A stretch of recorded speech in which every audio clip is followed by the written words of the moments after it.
Hi, I'm Petty Officer Second Class Whittaker, and this is DingoTalk.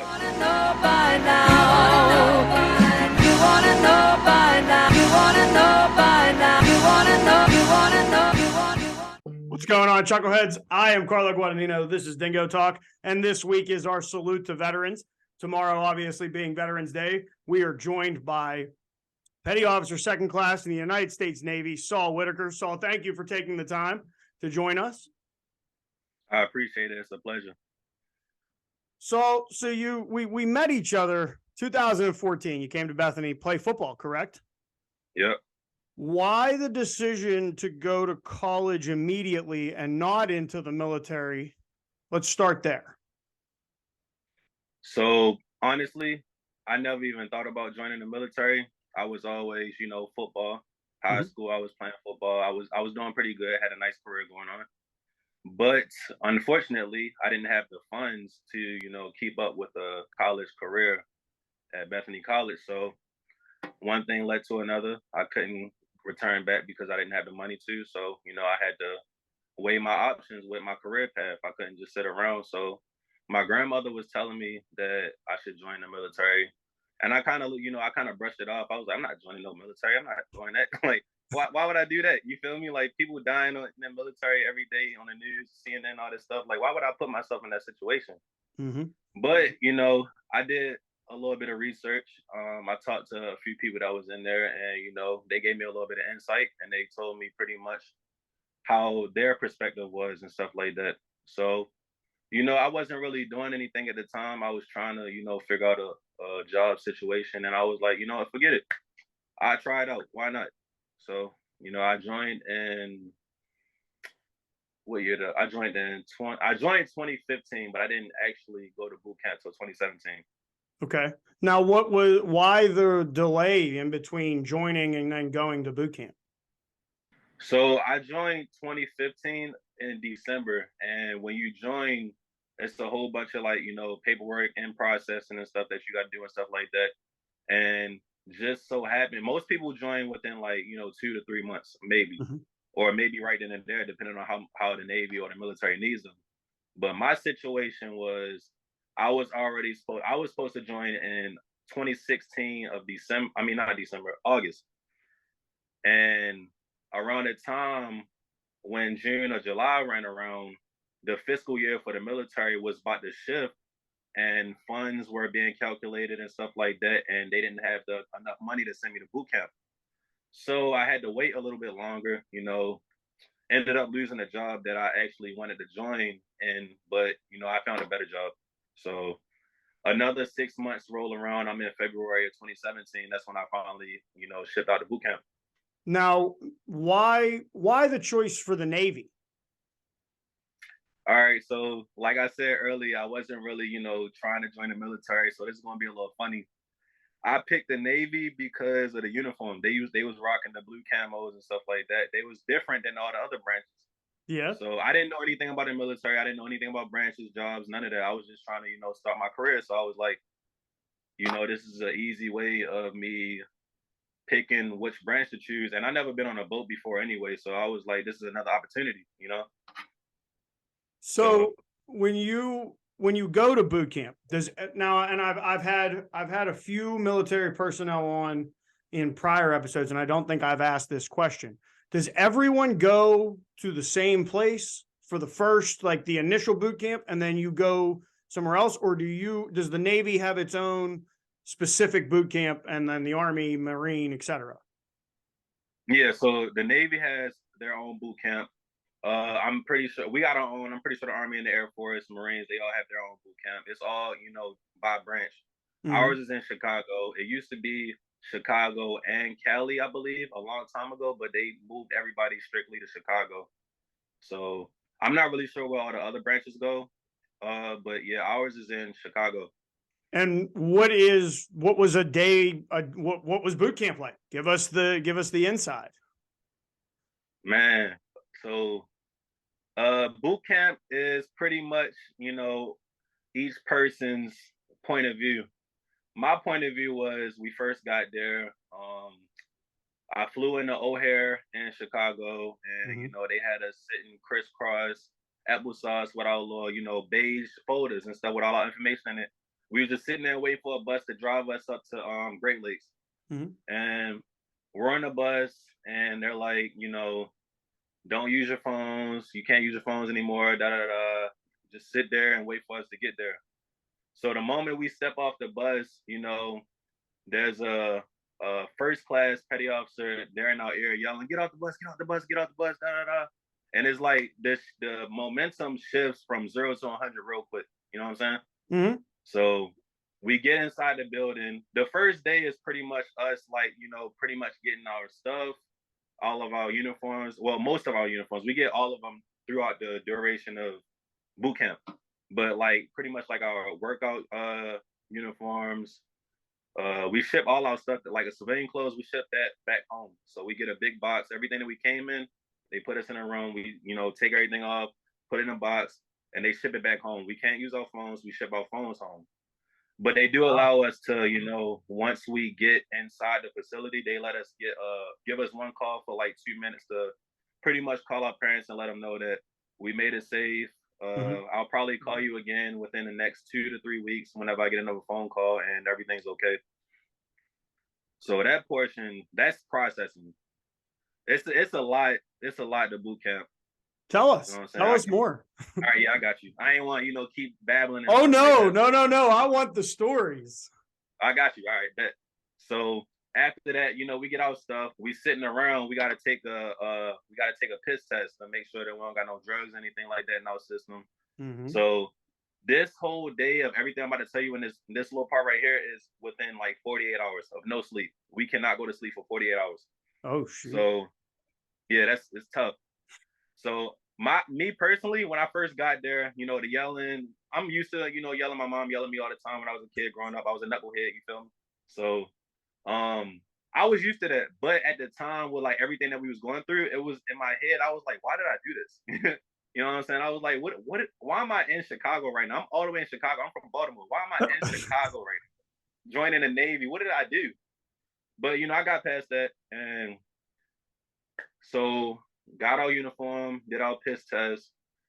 They pretty much, so I think that the reason they had us up for 48 hours because we got people from all over the country going to one spot and they're trying to get everybody on the same sleep schedule. Mm-hmm. Also trying to knock out most of the stuff that we got to do. We had to take pictures for our military IDs. And now, is that also like a weeding out process? Like are there people that drop in that first 48 hours? Oh yeah, all the time. Yeah. People, like, there's a lot of weak-minded individual people out there. People drop, like, I had one dude in my boot camp who was scared of needles. We had to get blood drawn. He quit because he did not want to get his blood drawn. He was scared of needles. That's a weird. I feel like the needles would be the least of my worries if I'm going into like any branch of the military. I feel like that would be. Yeah. But a lot of people. Go ahead. Well, so when they're gonna send like when you're gonna, if you're gonna leave, is there like hard feelings towards anybody, or do they kind of give you a process of like, hey, if you want out, just tell us? And everything's pretty much cutthroat in boot camp. Like, they're pretty much trying to. The big picture is we are war fighters. They're trying to get our mind right. They're trying to break us down and build us back up as basically trained sailors, soldiers, etc. So everything, there's no emotion, there's no, patting back or anything like that. Everything's cutthroat. Everything is, you cannot mess up in boot camp because they trying to give you the, everything's life or death once you get out into the fleet. You feel me? So everything in boot camp is treated the same way. There's no, pep talk or like, you can do this. As you get further on, once they break you down, once you start realizing what things are for and stuff like that, there's more motivation from your peers, because you're supposed to work as a team. Yeah. So everybody's here. When I first stepped in, my boot camp first class, it had 82 people. I graduated with about 52 people. Wow. Yeah. You lost 30 over, and how many weeks is boot camp? 8. So over 8 weeks, you lost 30 guys. Yeah, so lost, or some people do get sent back 2 weeks because they can't pass like certain tests and stuff like that. So if you, like, let's say test wise, you're not able to pass like the physical fitness. You're not able to do miles. You're not stuff like that. They'll send you. They won't send you home. There's a bigger process with that. But when you fail tests and stuff like that, they'll just set you back 2 weeks. They'll send you to another division. You'll go with another group of people, and then you'll start those 2 weeks over. Okay. Everything that you did for those 2 weeks leading up to that test, you're restarting that with another group of people. Now, let's say somebody ends up in that process.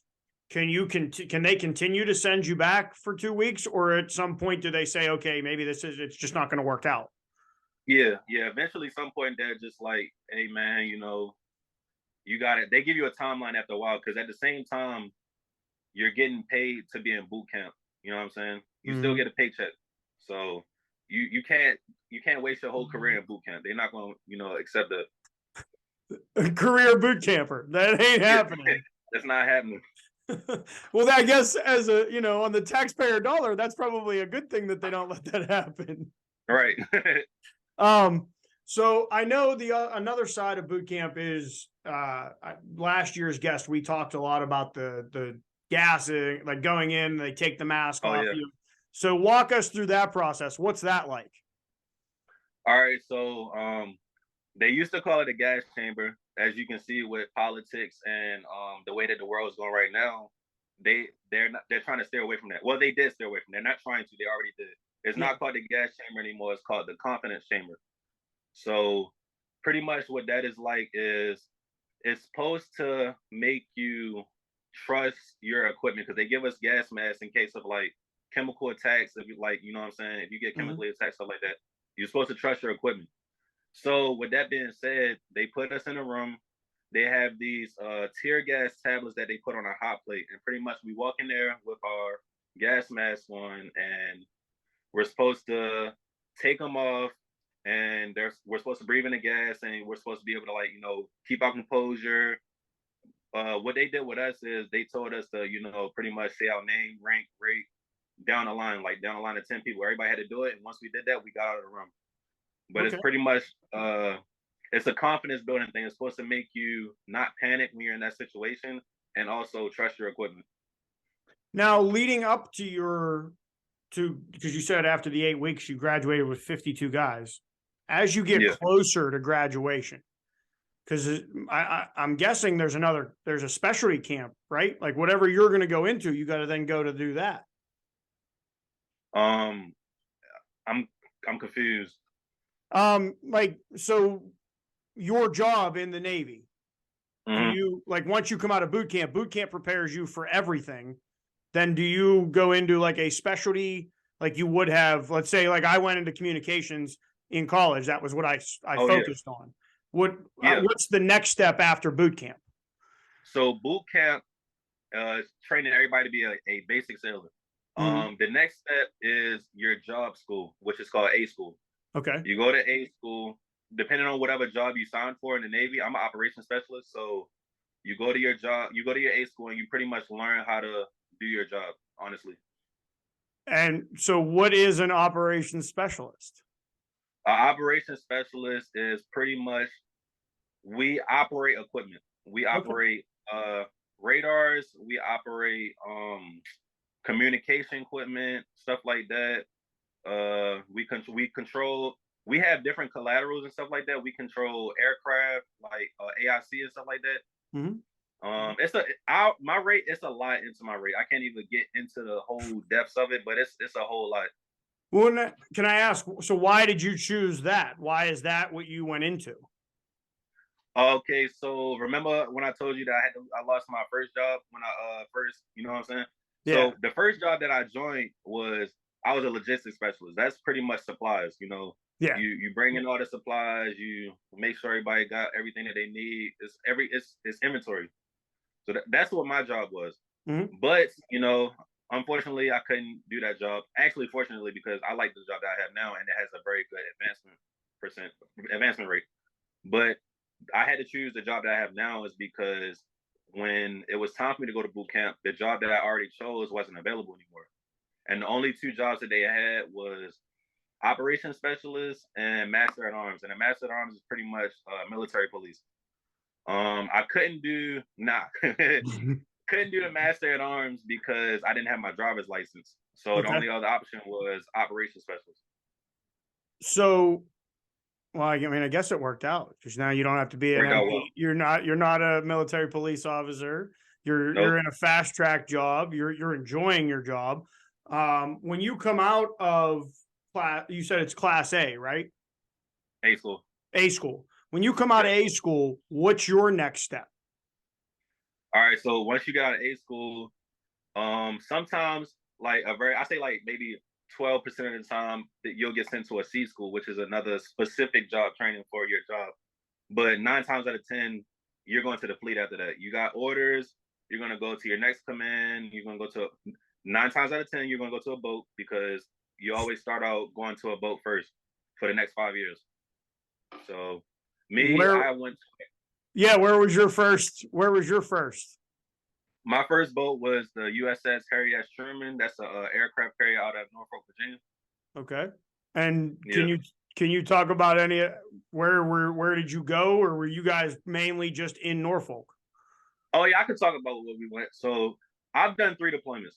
Okay. I've done three and a half deployments because I just recently left my deployment to come to where I'm at right now. But I've done 3.5 deployments. I've been to France. I've been to Greece, France, Croatia, England, Dukem, Mm-hmm. and I think that's it. But our deployments are pretty much us, sailing in the sea for 7 months and stuff like that. Those places that I told you that I've been to, those are like ports for us to go to like every 30 days. Okay. So that we can like, unwind, relax a little bit, and then we're back out there. But pretty much I've been deployed in 6th Fleet, which is the Mediterranean Sea. I've been deployed in 5th Fleet, which is the Red Sea. Okay. And over there by Iraq and in the heat. So yeah. So yeah, I've been deployed those 2 places. Now, have you are these active combat areas, or are you guys more or less patrolling to make sure we don't have these issues? So yeah, yes and no for both. So we're always patrolling. That's if we're not going to war or anything like that, there's going to be deployments for the Navy. Mm-hmm. Army, Air Force, they don't always get deployments and stuff like that because we're not always doing stuff. But for us, the Navy is first response pretty much. We have to have boats over in certain areas because if something pops off, then we got to be able to, respond. And that's pretty much number one response that's the best option for us to respond. Okay. Because with the Navy, we have aircrafts because we got aircraft carriers, we got aircrafts, we got Marines on small boys. So we got a lot of options with the Navy that can help us get the war started. So walk us through a typical day for you. You're on deployment, you're on ship. What's a typical day, morning to waking up to going to bed? All right. So me, we stand watches pretty much. So I don't know if you've seen in like any of the military movies, you see the people in the radar rooms with the blue lights and stuff. They sit in front of the console. That's me. Okay. We stand 2 watches, 4 hours on, 8 hours off. So, I'll wake up, go to the mess decks, get some breakfast. I'll go to watch, and pretty much my watch consists of us, monitoring the scope, pretty much safe navigation, and pretty much making sure that there are no hostile contacts coming our way because we track all that stuff. Okay. And once we do that, I'll do my 4-hour watch. I'll get off a watch, probably go eat again with a bunch of people that I work with. Go to the gym. We got gyms on the boat, stuff like that. They're not the greatest, but it gets the job done. We got collateral work too, stuff like that. So sometimes we got like paperwork and stuff that we got to do for our actual division. So you get that stuff done, a little bit of office work, and back in the rack. Ready to start another day. Now, I think this goes without saying, but with the 3 deployments, with the time you've put in, you plan on this is a career now. This is you're going to be a career military guy. I mean, I'm still kind of on the fence. Okay. I'm still on the fence. I'm weighing both options. I'm trying to see if I can, get like me a nice little job on the outside. because I'm not gonna get out without a plan. You feel me? Yeah. So the plan is to get out, but the military is my back pocket. It's in my back pocket. So if things Now, don't go the way, go ahead. so if things don't go the way that I want them to go, I still have the military. You know what I'm saying? I can still re-enlist. I'm doing good enough for that they're gonna bring me back. And it's always good to have a backup plan. I mean, like you said, you were the military to start for you was, man, I don't really want to do that. I'm looking for a job. I'm trying to do this. I'm trying to do that. All right, let's give it a chance. And now it's, well, I have this. As long as I have this, I'm not going to go unless I find something good outside of this. For somebody that maybe grew up in the same situation, or somebody that's in college right now that's going through that situation where, because we all know it's not cheap. It's not cheap in any way, shape, or form, especially where we both met each other at Bethany College. It was not cheap to go there. You get a good education, but you pay for that education for sure. Yeah. What would you say to 18-year-old Saul before he goes to Bethany? Would you tell him to go to Bethany, or would you say, hey, man, I would just kind of bypass that and get in now? I ain't gonna lie. I love football. That's my first love. That's number one right there. Before anybody else in the world, football is my number one love. My mother's number two. But if I could go back and tell 18-year-old me, I would tell him to don't go to college, go straight to the military. Everything I know right now, don't go to college, go straight to the military. I can do college in the military, and when I get out, they'll pay for it. And then if I still want to do that, you know what I'm saying, I can do that. But I'd have been in a way better situation if I would have went to the military straight out of high school than going to Bethany College. Well, hey, I wouldn't have got to meet you, and we had some good times in that place in the woods. That is true. That is 100% true. I had a lot of great experience. Yeah, a lot of great experiences. You know, college is great. You know what I'm saying? You just gotta keep your head straight. You want to talk about two grown-ass men playing a version of handball in a living room with two door frames as a goal, and physicality that happened. But for 2 hours we did this, guys. We beat the hell out of each other for 2 hours. I don't even remember what the game was. I remember the goal, and I remember kind of the objective, but most of it was just to beat the shit out of each other. Yeah. Would your advice to 18-year-old you then, that would be the advice you would give to a high school student that's kind of on the fence? You know, maybe. Oh, go ahead. So my advice that I would give to myself is going to be different from what I would give to another 18-year-old student. What I would give to another 18-year-old student is weigh your options. You know, don't feel pressured into feeling like you have to go to college, because you don't have to go to college. I felt like when I was in that situation, I was kind of like everybody was, talking about going to college, where you want to go. Everybody was applying. It was all in the air. It was in the atmosphere. You don't have to fall for that. If you can't afford to go to college, or that's not what you want to do, then make whatever you want to do work. You know what I'm saying? There's a lot of options out there. Like, you don't have to, as long as you are proactive instead of reactive, then you'll be fine. And I think that's a great point. I mean, there's, like you said, there's a lot out there. There's trade schools, there's 2-year colleges, there's the military option, there's just going right into the workforce. I mean, before you put yourself in mountains of debt, take it from two people. I mean, thankfully, the United States Navy is going to take care of the little bit of Bethany that was there. I'm hoping, right? That's got to be part of the deal. They take care of everything in the future. But there are options where, in certain circumstances, I think I'm not, don't quote me on this, but I think there are certain circumstances where they would pay for some things, but I haven't made it to that yet, so I'm not 100% sure on that. Oh, so you better be sure, because I'm calling all the bosses right now. I'm going through my Rolodex of White House connections and congressman. I'm calling everybody. Yo, you guys ain't gonna pay for Saul's. He went to Bethany. He ain't gonna pay for that stuff. Yeah, I'm still paying for that right now. I'm almost there, but I'm still paying for that 1 year. I hear. And remember, when you were there for that 1 year, that was year number 4, and I still had 2 more laps to do. So damn. We paying. Bethany gonna get it one way or another. That's for sure. Is there anything we didn't cover that you'd like to say while you have this time? Well, I want to say that I had a great time at Bethany. Even though I would have rather not gone to college, there was a lot of things that, a lot of people I met. Obviously, Alpha Sig, my brothers, a lot of everybody, the football team, just lifelong friends that I'll have forever. That even though I'm paying out of my pocket right now for this, still to this day, it's still a lot of things that you can't put a price on that I've been able to do in my first year of college. Well, and I think that's a great place for us to end.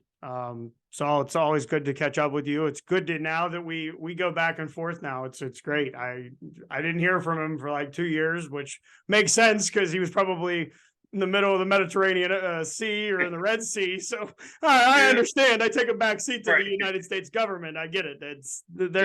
They sign the checks. I got you. Yeah. Sold my soul. For those of you at home that are watching, you can find us on our social medias, which is Instagram, TikTok, Twitter, and Facebook. The only one that's different is Instagram. You add Dingo. It's Dingo_talk instead of just DingoTalk. If you don't, you're going to find a bunch of wild dogs and this very bald man who's a very nice gentleman. He loves the dingoes from Australia. But that's not me. Saul won't be there. You won't be able to find anything that we just did. You can also find us on Spotify, Apple Podcasts, YouTube, iHeartRadio, anywhere basically that you can get a podcast. You can listen to us here. We release a new show every Thursday at 10 a.m. The audio version comes out midnight of that Thursday. But before we leave, sir, thank you for what you do on a daily basis. Thank everybody that's with you. I wish you guys all to be safe and healthy and to come home when you do go out and you come back. Happy Veterans Day to those that served prior, that are serving currently. This has been, let me make sure I get this right, Petty Officer Second Class Whittaker with us. See, it's hard for me. It's not. I want to be like, that's Saul. This is Saul, but that's not. I can't do that. That's disrespectful. No, it's not disrespectful. We go back. Yeah, still, I don't want to. This is supposed to be a Veterans Day episode. I can't insult like a whole group of people. They'll be quite upset with me. Thank you for everything you do. Thank you for taking the time to tell us your story. And we'll see you next week, Chuckleheads. You want to know by now. You want to know by now. You want to know by now.